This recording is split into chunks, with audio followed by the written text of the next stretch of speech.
IPhone কেনার জন্য বেরিয়েছি, মেট্রো রেল দিয়ে যাবো, তাই মেট্রো রেলে যাচ্ছি। এখন টিকিট কাটার জন্য ভিতরে ঢুকলাম, এই ডিসি তাকায় দেখলাম যে না, কোথাও ফাঁক নাই। ওই সামনে একটা ফাঁকা আছে, তাই দাঁড়াইলাম লাইনে যায়। ছোটো ভাইরে বললাম যে তুই লাইনে টিকিটটা কাট। ওই বলছে হ্যাঁ ভাই আমি কাটতেছি, তুমি একটু দাঁড়িয়ে থাকো। পরে এই যে ট্রেনের জন্য আমরা দাঁড়ায় আছি, ট্রেন আসবো, ওই যায় পড়ছে। এখন ট্রেনের মধ্যে উঠবো, ওইটা সে আইফোন কিনতে যাবো।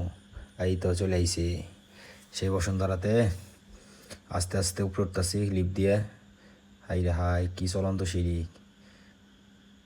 উঠলাম এখন, ওইটা দিয়ে কী সুন্দর জায়গা রে, উরি আল্লাহ, মাথা ঘুরে গেল। এদিক সেদিকে তাকাইলাম, আমার কাছে টাকা নাই, তাই বসে আছি। টাকা আসবো বিকাশে, তাই গল্প করতেছি, অনেকক্ষণ থেকে বসে আছি।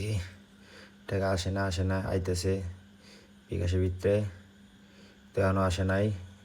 ছোটো ভাই করলে হয় আয় পড়ছে, তাই এই টাকা চলে আইছে। এখন এই টাকা উঠাই আমরা যাবো ভিতরে ফোনটা কেনার জন্য। ফোন কিন্তু আগে দেখে আইছি, এটা দেখানো হয়নি আপনাদের। এখন আমরা সেই ফোনটা নিয়ে বাজাইতেছি, এই যে আবার উপরে উঠতেছি, আস্তে আস্তে উপরে উঠবো। টাকা নিয়ে চলে আইছি, এই যে টাকা, মাথায় নষ্ট মামা, অনেকগুলো টাকা নিয়ে দোকানে আসলাম। দোকানে আইসা এই তো চাচারা দেখতেছে ওই দোকানে, একটু থাকেন ধৈর্য ধরে কিনবো, একটু পরে কিনা হয়ে যাবে আমাদের সেই কাঙ্ক্ষিত আইফোন। অপেক্ষায় আছি, এই তো কিনে ফেলেছি। এখন ভাইদেরকে টিট দিতে হবে, তাই হলুদ কাচ্চি খাওয়াইলাম। এরপর আমরা বাড়ির উদ্দেশ্যে রওনা দিব। এই যে ট্রেন চলে আইছে, এই ট্রেনে উঠে আমি এখন চলে যাচ্ছি আমার বাড়ি। ধন্যবাদ সকলকে।